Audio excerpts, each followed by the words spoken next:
Hello everyone आज आम class 9th life science बा जीव विज्ञान पढ़ा। ठीक अच्छे। जीव विज्ञान प्रथम अध्याय हूँ जैव विविधता बा बायोडाइवर्सिटी है या आम पढ़ा है। देख लाइन बाय लाइन पढ़ा।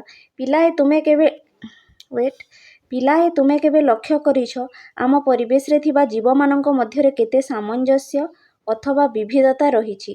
एठारे प्रत्येक जीव से प्राणी हेउ बा उद्भिद गोटे अन्य ठारू अलगा। देख तुम्हें जीव जगत रे जेते गुड़े भी जीव देखुछ जार जीवन अच्छी समस्तक मध्यरे कौन अच्छी किछि गुड़े सामंजस्य। सामंजस्य माने समानता अच्छी बुझेला किंबा किछि गुड़िए विविधता मध्य अच्छी। विविधता माने किछि डिफरेंट बा अलगा जिनिस मध्य अच्छी है। तो दुईटा जीव देखा पूरा सामान नुहंती कि पूरा अलगा मध्य नुहंती। दुईटा जीव मध्य किछि समानता मध्य अच्छी आ किछि असमानता मध्य अच्छी। जेपरिक एठी उदाहरण देइछि देख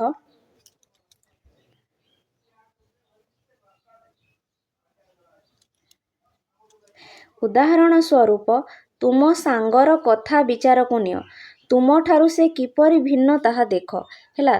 तुमे तुमको देख आ तुम सांग को देख तुम दुही जनकर उच्चता समान अच्छी कि ना तुम आ तुम सांगर उच्चता बा हाइटटा समान नुहे। हुए तो समान हो भी पारे बट समान हो न भी पारे है। तापरे देखिबो तुम दुही जनकर नाकर गठन तुम दुही जनकर नाक एकापरी अच्छी कि नथिबो है। तापरे तुम हाथ पापुलीर आकार तुम सांगर हाथ पापुलीर आकार सहित समान अच्छी कि समान नथिबो है। हुए तो किछि समानता भी थाई पारे है। तापरे एठी कहिछि जे विविधता कौन विविधता आमे काहाको कहा जाय जानिबा है। आमे एठी पढ़िले दे दुईटा मनीष भितरे बा जे कोनोसी दुईटा जीव मानक मध्यरे किछि सामंजस्य माने समानता भी थाए आ किछि असामंजस्य बा विविधता मध्य थाए है माने अलगा किछि मध्य थाए। विविधता काहाको कहा जाय देख वर्तमान आमे आमको ओ आम सांग को जदी गोटे मांकड़ सहित तुलना करिबा तुमे तुमको एक मांकड़ सहित तुलना कर ताहेले मनीष और मांकड़ मध्यरे गठनर किछि सामंजस्य और किछि पार्थक्य रहिथिबार जानि परिबो। मनीष आउ मांकड़ मध्यरे कोन किछि समानता भी अछि आ किछि विविधता भी अछि हैला। तेबे आमे ओ आम सांग भितरे थिबा सामंजस्य अर्थात मनुष्य मनुष्य मध्यरे थिबा समानता मनुष्य और मांकड़ मध्यरे थिबा सामंजस्य तुलना रे अधिक। तार माने कोन जे देख तुमे प्रथमे तुमको निज सांग सहित तुलना कर है आउ तापरे तुमे निज को गोटे मांकड़ सहित तुलना कर तुमे देखिबो जे तुमर ओ तुम सांग भितरे बेसी समानता अछि। तुमर दुईटा गोड़ अछि दुईटा हाथ अछि है तुमे दुई गोड़ रे चालुछ है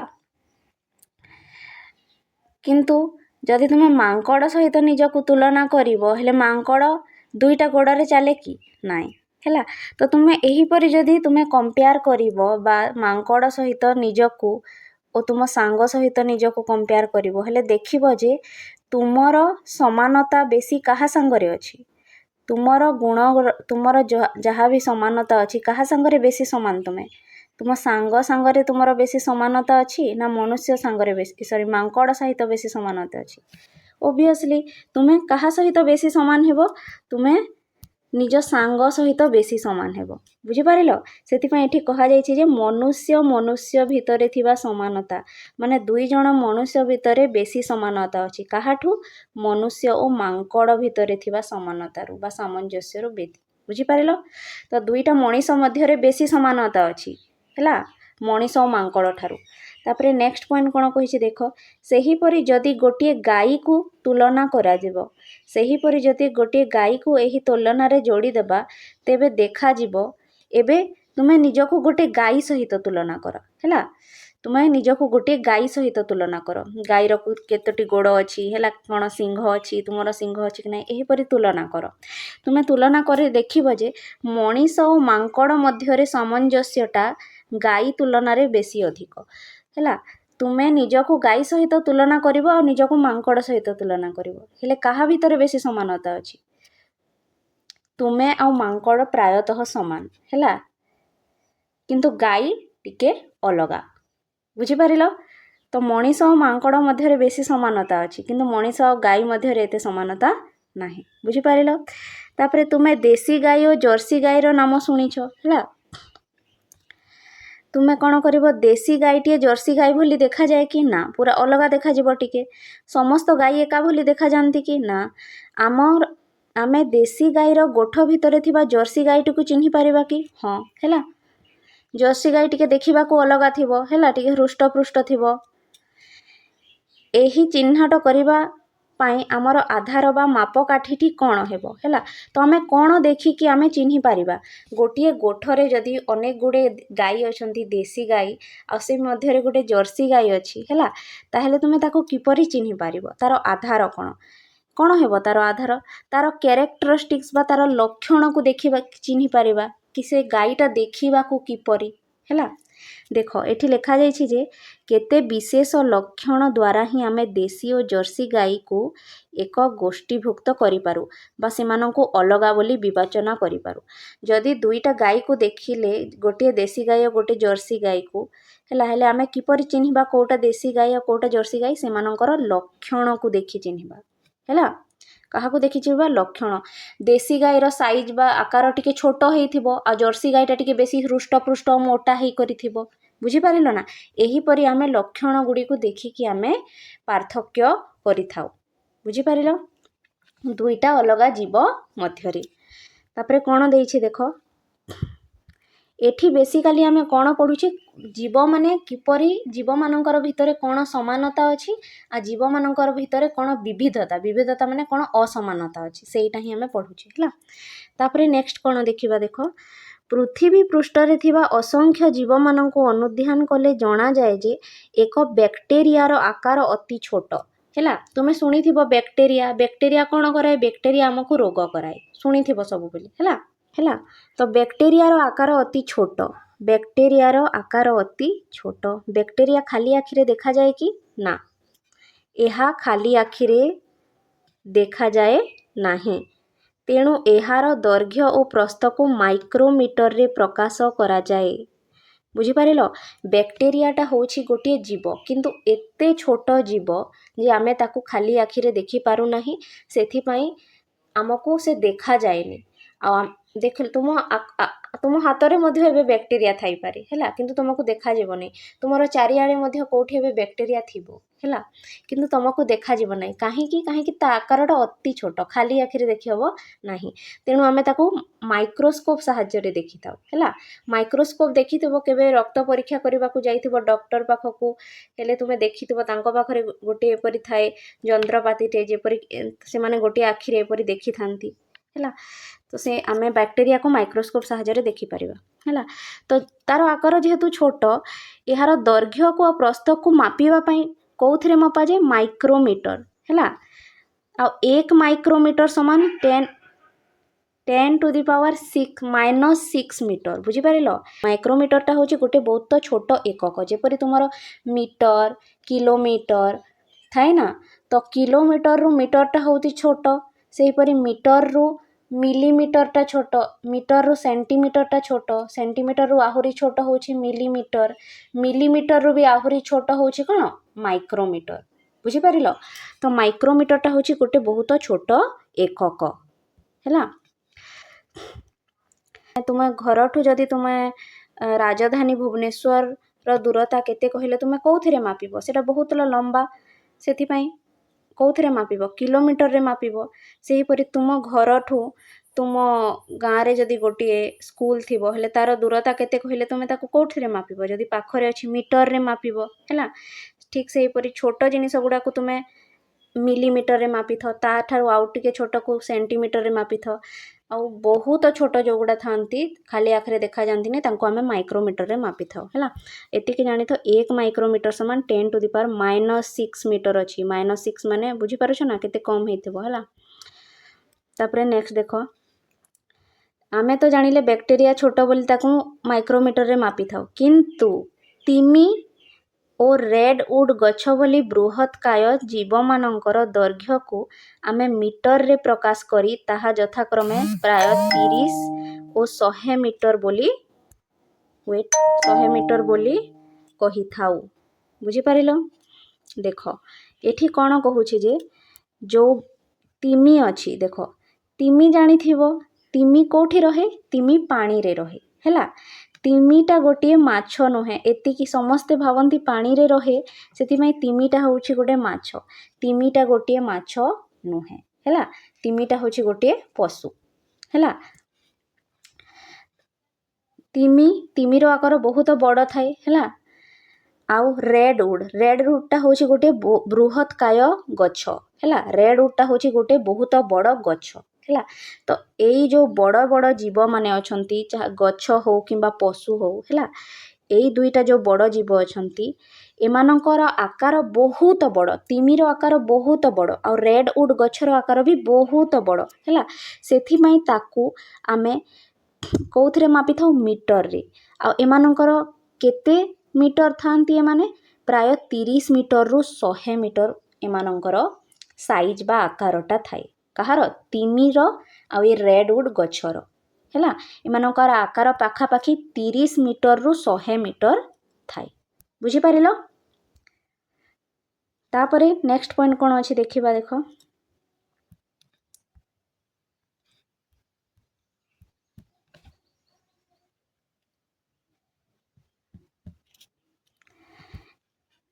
ଜୀବମାନଙ୍କର ଜୀବନ କାଳରେ ମଧ୍ୟ ବିଶେଷ ଅସମାନତା ରହିଥାଏ। ଯେପରିକି ଗୋଟିଏ ଶାଗୁଆନ ବା ଟିକ୍ ଗଛ ପ୍ରାୟ 100ରୁ 150 ବର୍ଷ ବଞ୍ଚି ରହୁଥିବା ବେଳେ କୋଲକାତା ବୋଟାନିକାଲ ଗାର୍ଡେନରେ ଥିବା ବଟବୃକ୍ଷ ପ୍ରାୟ 200 ବର୍ଷରୁ ଅଧିକ ସମୟ ବଞ୍ଚି ରହିଥିବାର ପ୍ରମାଣ ରହିଛି। ଦେଖ ଜୀବମାନେ ଯେଉଁ ଅଛନ୍ତି ତାଙ୍କର ଜୀବନ କାଳ ମଧ୍ୟ ମାନେ ସେମାନେ କେତେ ବର୍ଷ ବଞ୍ଚିବେ ସେଇଥିରେ ମଧ୍ୟ ପାର୍ଥକ୍ୟ ଥାଏ ହେଲା।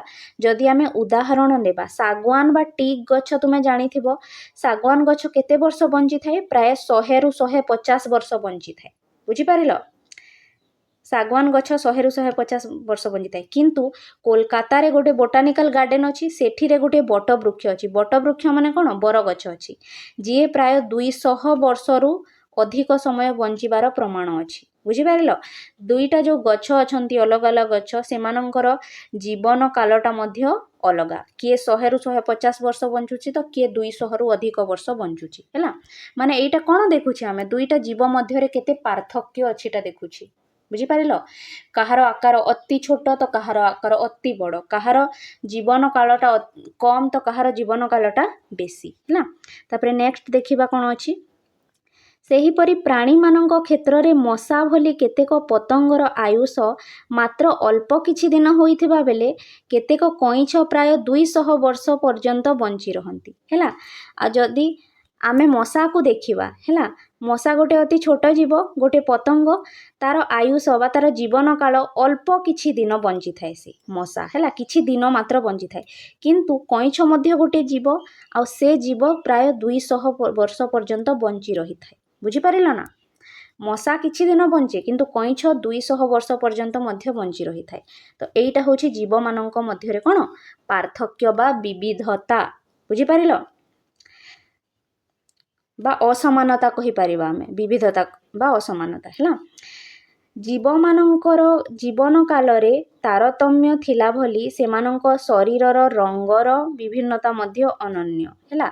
ଯେପରିକି ଦୁଇଟା ଜୀବର ଜୀବନ କାଳ ଅଲଗା ଅଲଗା ଅଛି ହେଲା। କିଏ କମ୍ ଦିନ ବଞ୍ଚୁଛି ତ କିଏ ବେଶୀ ବର୍ଷ ବଞ୍ଚୁଛି, ସେହିପରି ସେମାନଙ୍କ ରଙ୍ଗରେ ମଧ୍ୟ ବିଭିନ୍ନତା ଦେଖାଯାଇଥାଏ ହେଲା।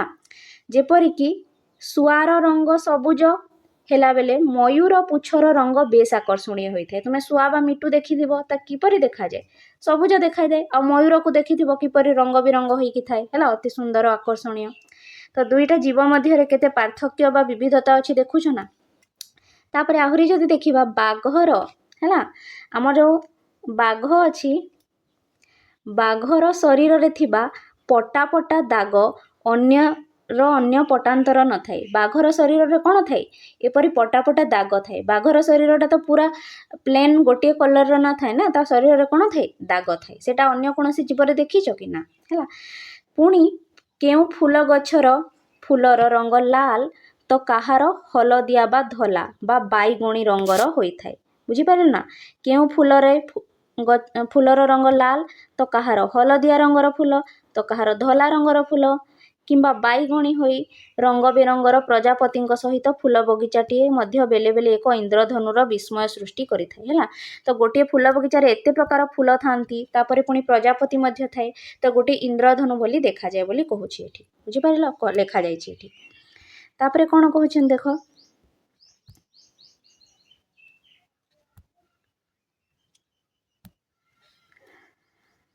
ପ୍ରାକୃତିକ ପରିବେଶରେ ଏହି ବିଭିନ୍ନତା ସୁସ୍ପଷ୍ଟ।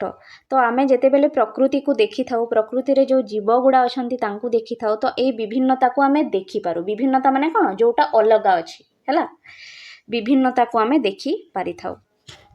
ଅତଏବ ଯେକୌଣସି ପ୍ରାକୃତିକ ପରିବେଶରେ ପ୍ରକୃତିର ଅନନ୍ୟ ବିଭିନ୍ନତାକୁ ନେଇ ବିଭିନ୍ନ ପ୍ରକାର ଜୀବମାନଙ୍କର ଏକତ୍ର ସହାବସ୍ଥାନକୁ ଜୀବ ବିବିଧତା ବା ଜୈବ ବିବିଧତା ବା ଜୀବ ଜଗତର ବିବିଧତା ବୋଲି କୁହାଯାଏ।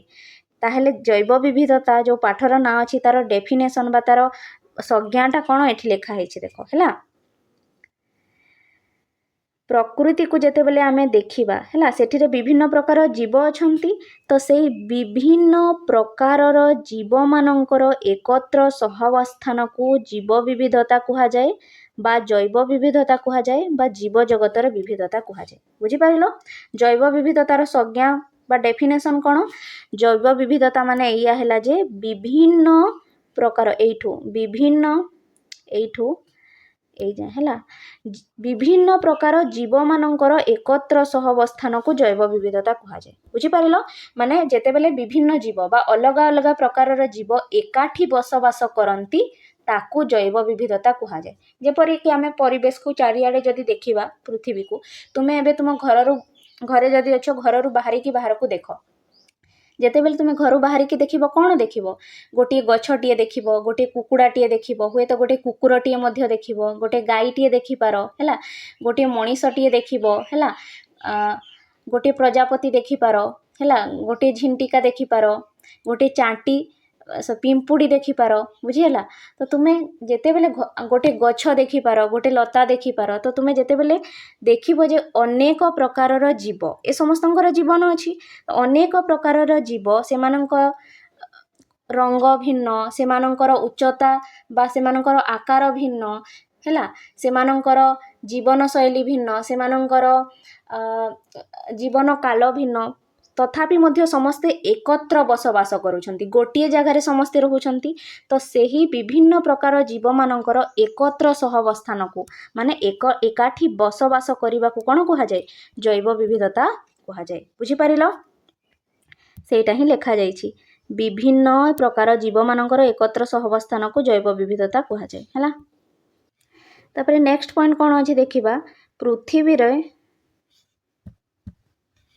ପୃଥିବୀର ପ୍ରତ୍ୟେକ ପ୍ରାକୃତିକ ପରିବେଶ ଯଥା ଜଙ୍ଗଲ ପାହାଡ଼ ପର୍ବତ ନଦୀ ହ୍ରଦ ସମୁଦ୍ର ମରୁଭୂମି ଓ ବରଫାବୃତ ଅଞ୍ଚଳ ଇତ୍ୟାଦିରେ ବସବାସ କରୁଥିବା ଜୀବଜଗତର ବିବିଧତାପୂର୍ଣ୍ଣ ମାତ୍ରାରେ ପରିଲକ୍ଷିତ ହୋଇଥାଏ ହେଲା। ଦେଖ ଯଦି ଆମେ ଅଲଗା ଅଲଗା ପ୍ରାକୃତିକ ପରିବେଶକୁ ଦେଖିବା ଯେପରିକି ତୁମେ ଯଦି ଜଙ୍ଗଲକୁ ଦେଖିବ ପାହାଡ଼କୁ ଦେଖିବ ପର୍ବତ ନଦୀ ହ୍ରଦ ସମୁଦ୍ର ମରୁଭୂମି ଆଉ ବରଫାବୃତ ଅଞ୍ଚଳକୁ ଦେଖିବ ତ ଏହି ଅଞ୍ଚଳରେ ଯେଉଁ ଜୀବମାନେ ବସବାସ କରୁଛନ୍ତି ସେଇ ଜୀବମାନଙ୍କ ମଧ୍ୟରେ ବିବିଧତାଟା ପୂର୍ଣ୍ଣ ମାତ୍ରାରେ ପରିଲକ୍ଷିତ ହୋଇଥାଏ ମାନେ ସେମାନଙ୍କ ଭିତରେ ଯେଉଁ ଭିନ୍ନତା ଅଛି ବା ଯେଉଁ ଅଲଗା ଲକ୍ଷଣ ଅଛି ତାହା ପୁରା ପରିଲକ୍ଷିତ ହୋଇଥାଏ।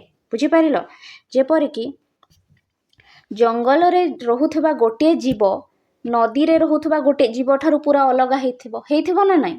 ଯେପରିକି ତୁମେ ମାଛକୁ ଦେଖ ହେଲା ମାଛର ହାତ ଗୋଡ଼ ଅଛି କି ନାହିଁ ହେଲା ମାଛର ହାତ ଗୋଡ଼ ନାହିଁ ସେ ପାଣିରେ ରହେ କିନ୍ତୁ ତୁମେ ସେହିପରି ବାଘକୁ ଯଦି ଦେଖିବ ବାଘର ଅଛି ହେଲା ସେ ବାଘ ଦେଖିବାକୁ ମାଛରୁ ପୁରା ଭିନ୍ନ ତ ତୁମେ ଯେତେବେଳେ ଦୁଇଟା ଅଲଗା ଅଲଗା ପରିବେଶକୁ ଦେଖିବ ଯେପରିକି ନଦୀ ଆଉ ଗୋଟିଏ ଜଙ୍ଗଲ ତ ଦୁଇଟା ଅଲଗା ପରିବେଶରେ ଯେଉଁ ଜୀବମାନେ ରହନ୍ତି ସେମାନେ ପୁରା କ'ଣ ଥାଏ ଭିନ୍ନ ଥାନ୍ତି।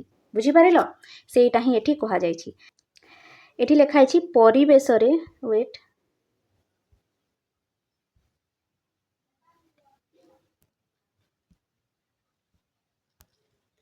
ଏଠି ଲେଖା ହେଇଛି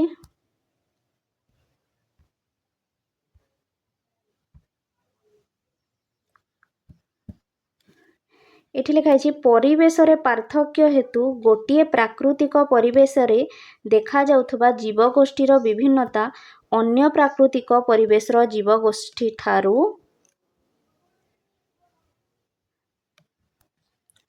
ଭିନ୍ନ ହୋଇଥାଏ। ବୁଝିହେଲା? ତ ଯେହେତୁ ସେମାନଙ୍କର ପରିବେଶଟା ଭିନ୍ନ ସେଥିପାଇଁ ସେମାନଙ୍କର ଲକ୍ଷଣ ମଧ୍ୟ ଭିନ୍ନ ହୋଇଥାଏ। ହେଲା, ମାଛ ପାଣିରେ ରହେ, ମାନେ ମାଛର ପରିବେଶଟା ହେଉଛି ପାଣି ବା ନଦୀ, ଆଉ ଆମର ଯେଉଁ ବାଘ ଅଛି ସେ ଜଙ୍ଗଲରେ ରହେ। ଦୁଇ ଜଣଙ୍କର ପରିବେଶଟା ଭିନ୍ନ, ସେଥିପାଇଁ ସେମାନଙ୍କର ଆକାର ଆକୃତି ଜୀବନଶୈଳୀ ସବୁ ଭିନ୍ନ। ହେଲା, ଯେହେତୁ ସେମାନେ ଅଲଗା ପରିବେଶରେ ରହୁଛନ୍ତି। ବୁଝିପାରିଲ? ଯେପରିକି ତୁମେ ଦୁଇଟା ମଣିଷକୁ ଦେଖିଲେ ବି ତୁମେ କିଛି ଅଲଗା ଜିନିଷ ଦେଖିପାରିବ। ହେଲା, ଯେପରିକି ଲଣ୍ଡନ ବା ଆମେରିକାରେ ରହୁଥିବା ଗୋଟିଏ ମଣିଷଟା, ହେଲା, ଯିଏକି ସେଇଠି ଜନ୍ମଗ୍ରହଣ କରିଛି, ସେଇଠି ବଢ଼ିଛି, ସେଇ ଆମ ଇଣ୍ଡିଆରେ ରହୁଥିବା ବା ଆଫ୍ରିକାରେ ରହୁଥିବା ଲୋକଠାରୁ ଅଲଗା ଦେଖାଯାଏ ନା ନାହିଁ? ତ ଯେହେତୁ ଆମର ପରିବେଶ ଭିନ୍ନ ଅଛି ସେଥିପାଇଁ ଆମେ ଦେଖିବାକୁ ଭିନ୍ନ, ଆମର ଜୀବନଶୈଳୀ ଭିନ୍ନ। ବୁଝିପାରିଲ ନା? କାହା ଯୋଗୁଁ ଭିନ୍ନ? ଆମେ ପରିବେଶ ପାଇଁ। ଯେପରି ପରିବେଶ ସେହିପରି ଆମେ ରହିଥାଉ। ହେଲା, ତାପରେ ନେକ୍ସଟ କ'ଣ ଅଛି ଦେଖିବା।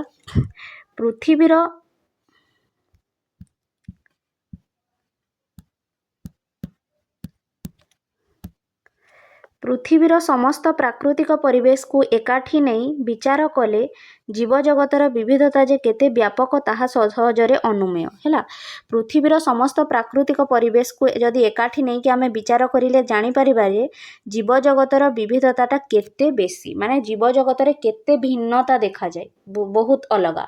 ଗୋଟିଏ ଜୀବ ଅନ୍ୟ ଜୀବଠାରୁ ବହୁତ ଅଲଗା। ବୁଝିପାରିଲ?